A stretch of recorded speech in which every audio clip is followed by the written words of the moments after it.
Hi, everybody. Thanks for joining us. This is our fourth in a series of lead generation tactics. My name's Trigvi. I'll be talking to you today about how to leverage email for marketing and sales. This is something that's near and dear to our heart here at BizzyWeb and something that I've been experiencing with for a long time. So pretty exciting day for us to be able to share some of our big secrets with you and explain how things work and how to help grow your business. So really appreciate you sticking with us. I am going to go ahead and get started. So if you're not familiar with us, just some housekeeping recaps. We are a full service digital agency based here in Minneapolis and St. Paul. Our specialties include digital marketing, lead generation, which we're talking about today, content optimization, web design, advertising, and inbound marketing. We are a Google partner. In addition to that, we are also a HubSpot agency partner as well. So we've been doing this quite a while. So as I said, this is part 4 in a series. The first 3 parts of the series are building personas, next creating your buyer's journey. Then last week, Dave talked about how to create landing pages and forms. Today, we're going to be talking about email marketing and sales. And then good news is you get me for the next couple of weeks. Next week, I'm going to be doing how to create a workflow for automation, which I'm going to preview a little bit today. And then finally, we're going to be talking about lead scoring and how to do follow-up and deals. So here's how I'm going to break everything down today. I'm going to go over the series, which we've done already, and I'm going to go through some case proving diagnostics on how to use email. First, I'm going to talk about the importance of email, how you can use it. Next, I'm going to be talking about some best practices. Then I'm going to be talking about automation. How do you make email marketing smooth so it actually works in your favor and not against you? And lastly, we're going to wrap up with talking about some content best practices, because that's really the key to all of this. Is you can have all these really fun tools to do any number of things, but at the end of the day, you're really going to have to feed the content beast to get it to grow. So let's go ahead and get started.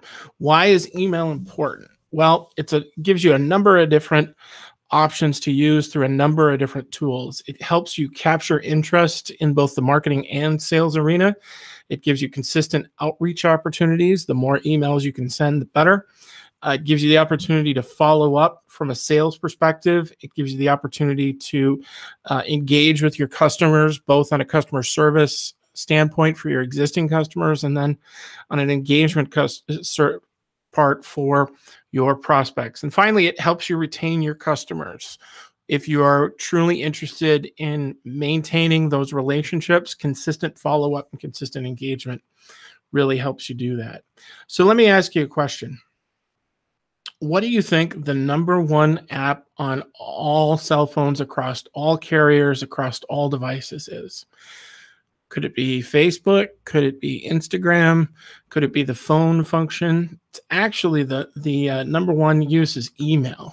And the reason behind that is we look at our phones almost 200 times a day. And so as a result, more than half of all emails are opened on a mobile device. So in addition to everything else that we're going to be talking about today, one of the most important things to keep in mind is the technological responsiveness of your email marketing. It absolutely has to look great on any sort of device. It has to be device agnostic, so it has to look good on a phone, on a tablet, on a PC. And true story, more people in the world own a cell phone than actually own a toothbrush. And if you're one of those unfortunate people that own 2 or 3 cell phones, hopefully you have 3 or 4 toothbrushes to go along with. So that kind of gives you an idea of how many people we're dealing with on the mobile side, but also how many emails get opened on a mobile site. On a mobile device. So it's absolutely critical that whatever we do today, and as a teachable moment for you, if you can hear me, is to absolutely 100% consider making sure that your emails are device agnostic. Marketing on the whole has changed really in the last 10 years. When you go to business school, they teach you a sales funnel that kind of looks like this. On the top of the funnel, you're going to be spending the majority of your time prospecting, meeting people, talking to people, trying to find people who you can then start the sales process with. Then you're going to be spending time converting them down into clients, and you're going to lose a fair amount of them along the way as you whittle down and you hone that list into what is going to be the most useful.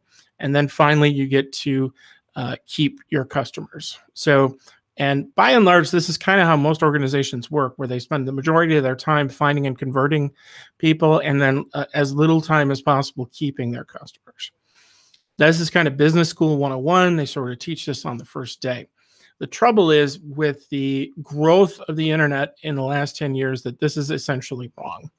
Really what it looks like now is this, where because your customers can find you at any opportunity, you should be spending the least amount of time finding new customers and prospects. You will still spend the same amount of time converting them from prospects to customers, but the more critical aspect of what you're going to be doing is keeping them as customers, because the opportunity to use a happy customer in your marketing is invaluable. So keep in mind that what we're really doing is flipping the entire script, because engagement is the new word of mouth that is on everybody's lips when it comes to digital marketing. My grandmother's birthday was this past Sunday, and she would have turned 106. She made it to 102 before she passed away. But at the end of every evening, about 4:30, when she would go out into her backyard and over a picket fence, she would share a pitcher of brandy old fashions with her neighbor, Arlene Boyle. Was a lovely lady, and they would compare notes. They would talk about what they experienced through the day. And they'd talk about how the new butcher was cutting the chops a little light, or how Art Cell down at the Fashionette was making Margaret Miller look silly with her new hair. And they had this sort of one-on-one experience, and they were sharing what was happening, and they were engaging with each other. And the same kind of thing happens in digital marketing as well. But the challenge is we are talking in a one-to-one environment in a stadium setting. So thousands and thousands of people can be watching us at any given time. So how well we are viewed through all of the different social media channels are critically important, and the consistency of doing so is incredibly important. You see here, I've included email marketing as a social channel because it really truly is a social channel. It gives you the opportunity to engage and attract new customers. So it really needs to be considered a social channel as well. So why should we be worried about email marketing as opposed to anything else? Why should we be worried about email marketing as compared to social media or search engine optimization or anything like that? Well, for the one thing, email works everywhere. More than likely, anybody that you're dealing with will have at least one email address. And again, as we saw in an earlier slide, they're going to be looking at it a good 30 to 50 times in a day. Second, people read it. Statistically, here's what I found is that 88% of people regularly check email on their phones, and 91% of people check their email daily. So if we're trying to figure out where our customers are and where our prospects are, there's a good chance that they're absolutely going to be on email.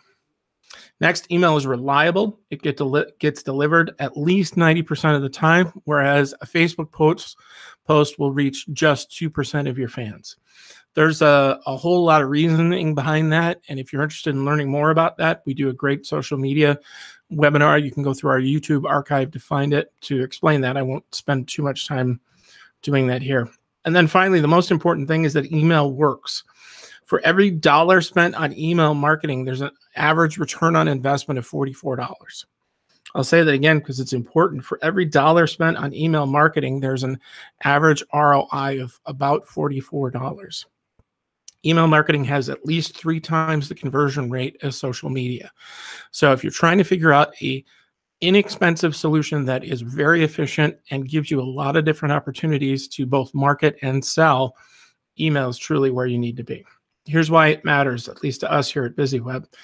is number one, repeat customers tend to buy more. This is actually something that I experienced recently as well, where I bought something and thought it was so cool. I went back and bought 3 more because I got a coupon in my email. And statistically speaking, as I show here, 81% of people say that they're likely to make additional purchases if they got a targeted email. So I literally just fell exactly into that category. More word of mouth is more valuable these days than marketing, because we get marketed to so much that having a trusted person in our life tell us that this is going to be a valuable use of our time is more valuable than marketing. And the statistics support that. Consumers are 71% more likely to make a purchase based on social media referrals, which includes email. And 82% of B2C, which means business to consumers, say loyal customers are the number one way they grow their business. So as a result of this, we can see that if we are trying to figure out what is the most valuable tool in our digital marketing toolkit, it's absolutely 100% got to be email. So why doesn't regular email work? So there's a number of different reasons. And if you can see on the right here, this is what used to be really unbelievably cool back in the dark ages of the internet, which is a time in my life I like to refer to as college. And you can see there's a lot of stuff going on here. On the top, you can see that the email was sent to literally hundreds and hundreds of people. And you can see where it comes from, and you can write anything you want. It's kind of a snooze fest, though, because nobody really wakes up in the morning and says, I really want to read a 4-paragraph email today. So there's no tracking. You have no idea if somebody reads it. You have no idea if they forward it or share it. You can only send a limited amount of emails at once.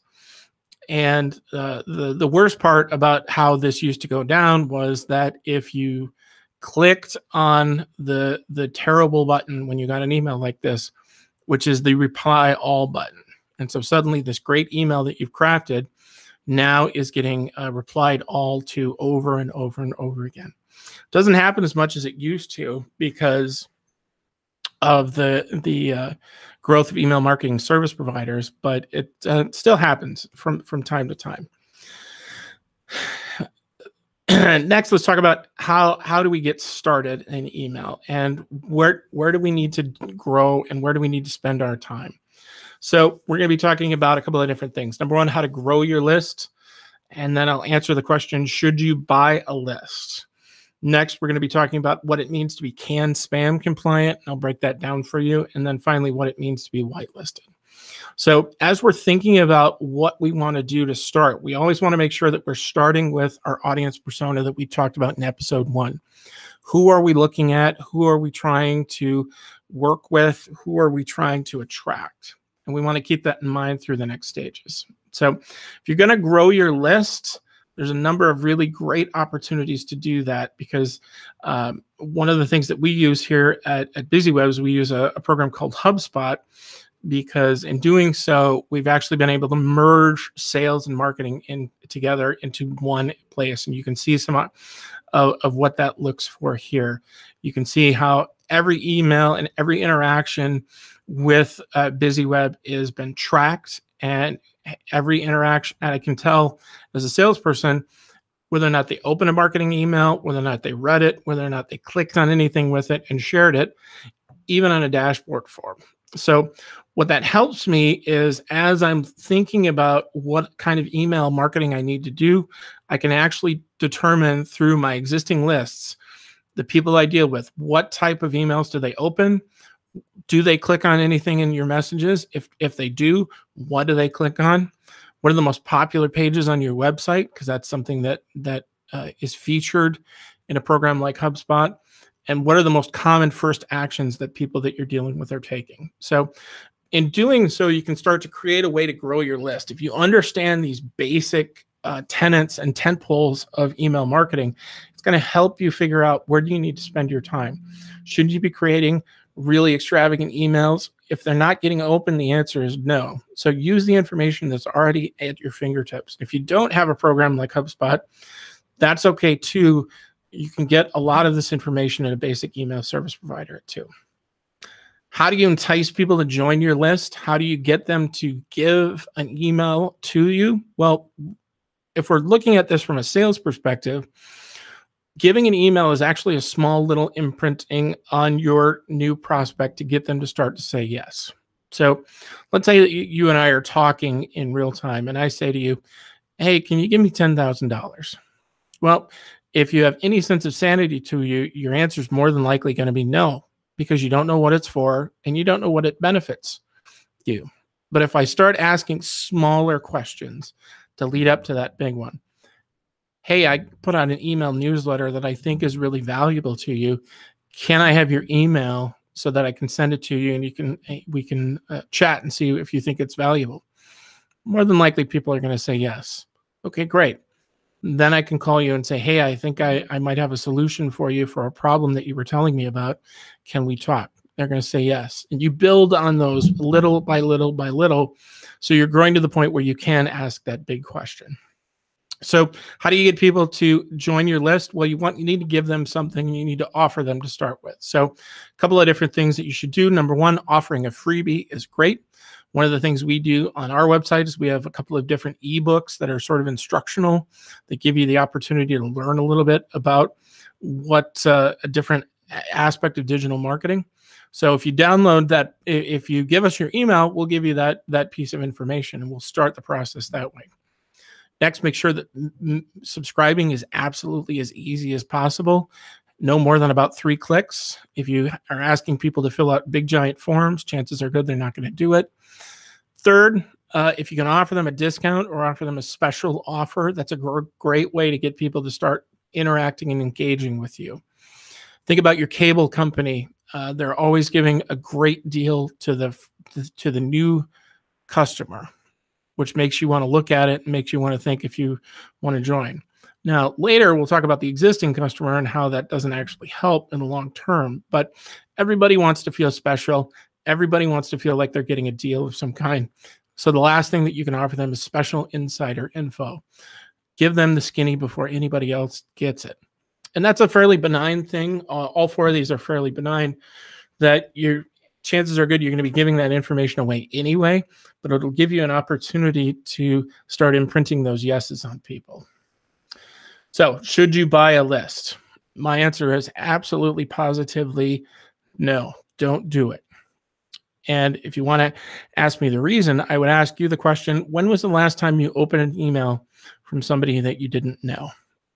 Chances are you probably haven't done that in a long time because you're afraid of a number of different things like malware or spam or reading an email that's just going to suck up a lot of your time and not going to go anywhere. Buying a list means you're not to be trusted. Buying a list means you can't trust that list because you're getting a list from that is not meant to grow your business. It's meant to grow somebody else's business. And it doesn't provide the insider info that you really are trying to establish by giving people the opportunity to deal with you on a small engagement. That starting point where you're starting to imprint them on yes. If you just start clubbing them over the head, they're not going to listen to you. So absolutely do not grow a list. Buy a list, excuse me. What is the Can Spam Act? Is it thousands and thousands and thousands of cans of spam? It's not. It's actually a legal, it's a law that requires you to do a number of different things if you're going to be marketing via email. So if you're going to send out a marketing or a sales email, you have to do a number of different things. Number one, include an unsubscribe button. So the people who get your email should be able to unsubscribe from your email list without having to talk to you. And if you do that, make sure that you actually unsubscribe those people. Don't keep sending them email. It should be an automated process where if I don't like your email, I should be able to get out of getting it without changing anything. Next, you want to make sure you include an actual physical, literal mailing address, not a P.O. box. I should be able to drive to your office and open your office door and tell you to stop sending me email. If you do those 2 things, chances are good you're going to be fine with the Can Spam Act. What is whitelisting? Well, whitelisting is a way to ensure that those people that you're trying to work with are always going to get your emails. So it's a good practice to ask subscribers to add your address to their book. So when you send somebody that first email, give them the opportunity to say, yep, absolutely, always deliver emails from this source. Okay, let's start in on email automation. This is something that is really going to make your life easier. Number one, it is completely CAN spam compliant. So it is something where you're always going to be absolutely sure of the rules. So in doing so, how exactly does this break down and how exactly does this work? Well, if you sign up for a list, you can see I pulled something from our website here, where if you fill out a small form, you ask 3 simple questions, you are subscribed to our list. And okay, great. So you're subscribed to the list. And the very next thing you get is an email from us saying, thank you for joining our list. So immediately you're giving people feedback and you're immediately engaging with them to start. So how does automation fit in a marketing campaign, and how does this fit in the in marketing automation?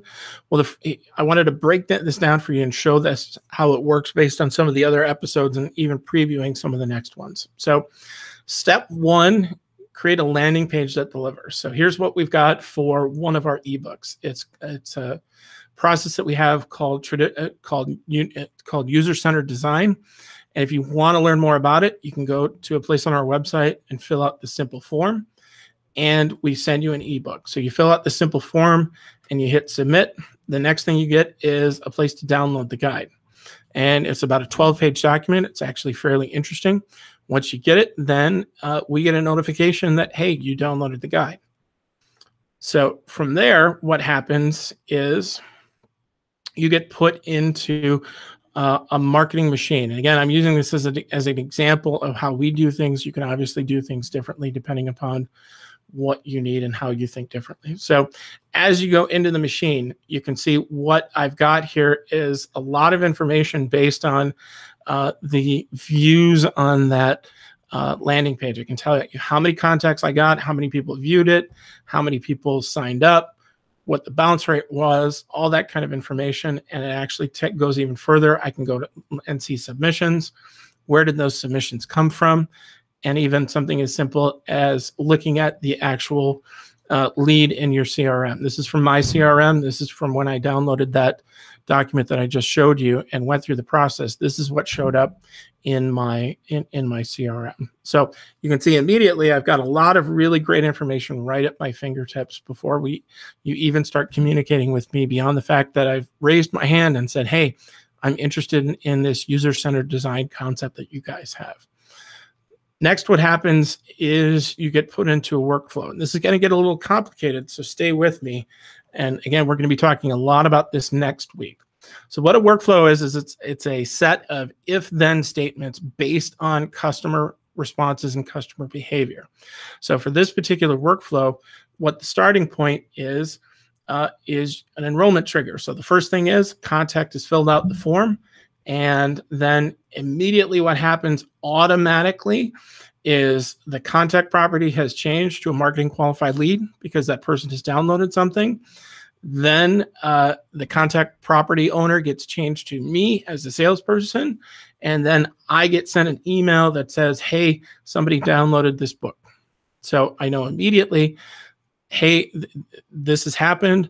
And a lot of things are happening behind the scenes. So the bottom 3 there, the first thing, that enrollment trigger, that actually happens from a real human perspective, but the next 3 things are automatic.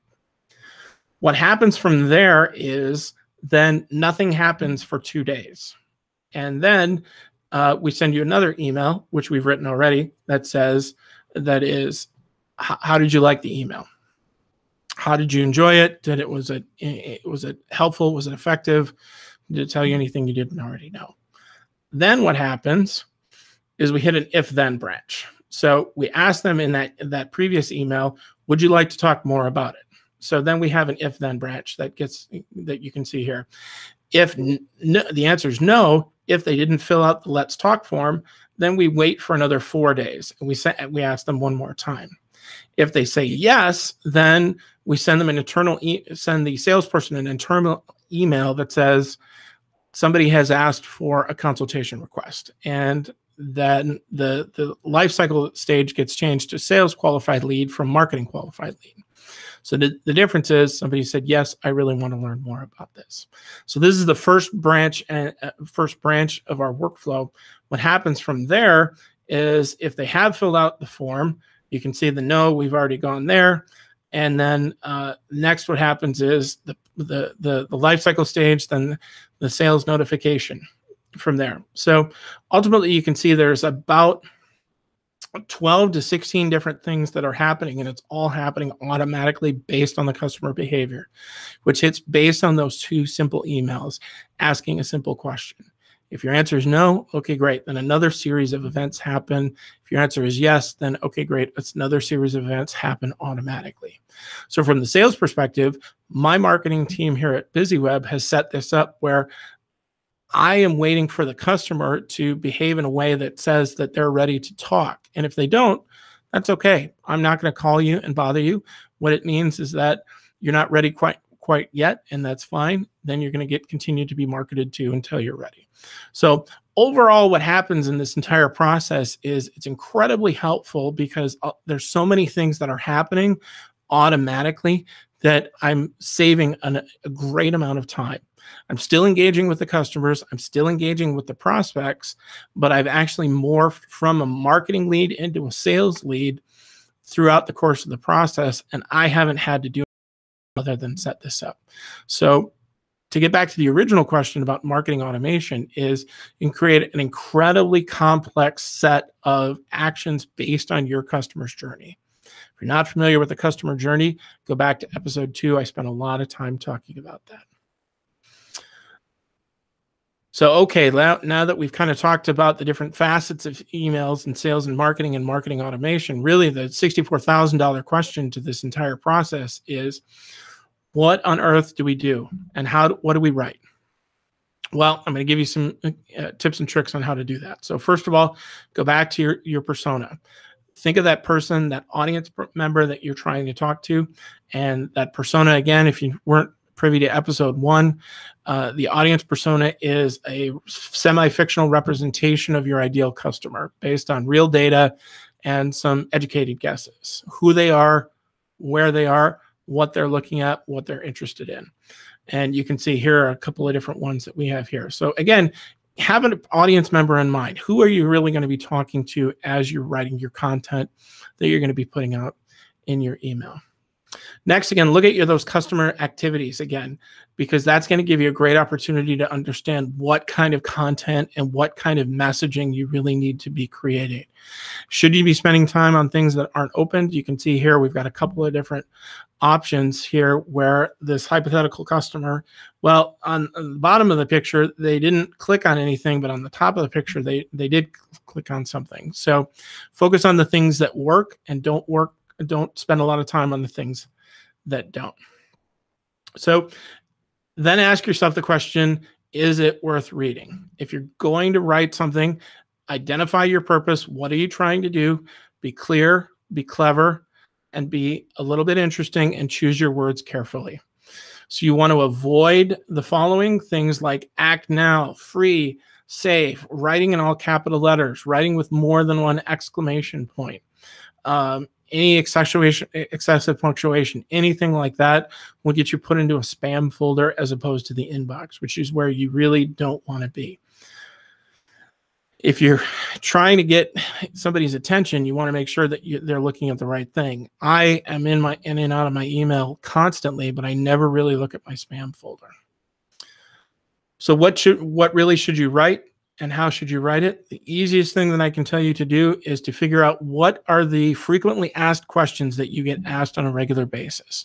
What are those things in every interaction that you deal with that you get asked? Things like your hours, things like basic objections to the sales process, things like that. And then create content from there. So here's a couple of examples. How do I ensure that my pipes won't burst this winter? How can I deduct mileage I drive from work to and from every day? Et cetera, et cetera. Then from there, these are questions that hypothetically you get asked on a regular basis. Turn those into content. And here's what that looks like. The question, how do I ensure my pipes won't burst this winter? That turns into 5 ways to protect your pipes from freezing this winter. So all of a sudden you've created some content that you can start emailing people. Next, do I get to deduct mileage? I drive from work to home every day. Turn that into content, answers to your top 3 mileage deduction questions. So, and so forth and so on. Ultimately, what we're trying to do here is we understand that when people are evaluating us, they're evaluating us without our interaction at this point. So the way in which that the information is provided to them always has to be consistent. And as we're leveraging the frequently asked questions that we get asked all the time, what we're doing is we're answering those questions that people are going to be asking themselves in the privacy of their own home without us. So at the end of the process, what we really want to do is have people feel confident that we're going to be a great solution for them and feel confident when they decide that they want to start interacting with us, because we've already asked those questions that most people ask us, and we're offering those up in some content. Keep in mind, however, that images are content too. Most of the information processed by your brain is visual content. So if you see that picture on that I have there, that's a lot of delicious looking chocolate. You might think, chocolate, if you're Homer Simpson, but you're looking at it before you're tasting it. You're looking at it before you're smelling it. That's how you're starting to process that, by the visual cortex before anything else. So it's important to have some images there as well. When you're communicating through images, you want to do a couple of things. Number one, you always want to make sure that your pictures are clickable so that it doesn't just go to another picture. It actually takes you somewhere. Ideally, what you want is any picture to take you back to the website to do what you want it to do. As you're creating an email, make sure the important action is above the scroll line. You can see on the image I have here, what's the scroll line? It's that break on the bottom of the screen before you have to scroll down and look at other things. This used to be called the fold line on a newspaper. And then third, make sure that you're using design wisely. Limit your choices. Really, you're only asking somebody to do one thing, not many things, and make sure it's easy for them to figure out what you want to do. What I usually recommend to customers is what I call the mom test. Send an email to your mom, and if your mom can't figure out what you want them to do, chances are good your prospect won't either. So it's time to change based on feedback from your mother. So in summary, a couple of things I want you to keep in mind. I want you to focus on activity that absolutely gets results. Is email marketing going to give you results? The answer is yes. There's a lot of different subsections to that, though. And so figure out what works for you on the sales front and on the marketing front, and continue to do that. So as you start email marketing, you're going to be doing a lot of different things. Eventually, you're going to synthesize down into things that are providing you with the most success, and do that. If you're interested in learning more about some of the tools we use, I'd be more than happy to share with you. This is what our sales database looks like here. We use a program called HubSpot. I'd be more than happy to share some information for you as well. Finally, make sure that you are measuring your marketing. Ultimately, a lot of this stuff is not based on a gut instinct. It's based on measured testing and evaluation. So it's always important to get a good baseline of what's worked and what hasn't, then figure out how things have changed to the positive or the negative based on your marketing. Track those results. Make sure that you're always setting yourself up with a goal, an achievable goal, and actually show the return on investment, so that if anybody asks, you can actually demonstrate how the marketing that you're doing is affecting the business to the positive. Next episode is going to be me again next week. We're going to be talking about automation workflows. I went over some of this today, but ultimately what automation workflows are going to teach is how to use marketing software. It's going to talk about how you can respect your user by giving them what they want when they want it, and how to add value with every single interaction, and how to make small asks that lead up to that big ask. Next episode, which will be 2 weeks from today, is lead scoring and follow-up and details.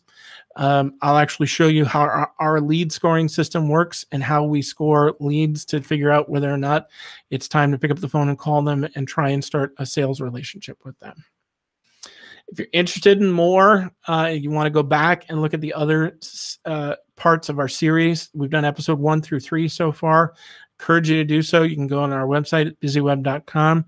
These are paid, so it will cost you a little bit of money, but hopefully you find it incredibly valuable, and it'll help grow your business. So those are the personas, the buyer's journey, and how to create landing pages and forms. And again, next week, we're going to be talking about workflows and then lead scoring after that. If you're interested in learning more about how to work with us, here's where I practice what I preached today. It's really easy to join our list. Just pick up your phone and text the word busy, B-I-Z-Z-Y, to 22828, and it'll take you through the process and get you started from there. Just text busy to 22828. And then if you'd like to get a hold of me, feel free and give us a call here at 612-424-9990. This is Dave, our owner's email address, dave@BizzyWeb.com, but you can also email me at trigby@BizzyWeb.com. Thanks for joining us today. We'll see you next week to talk about workflows.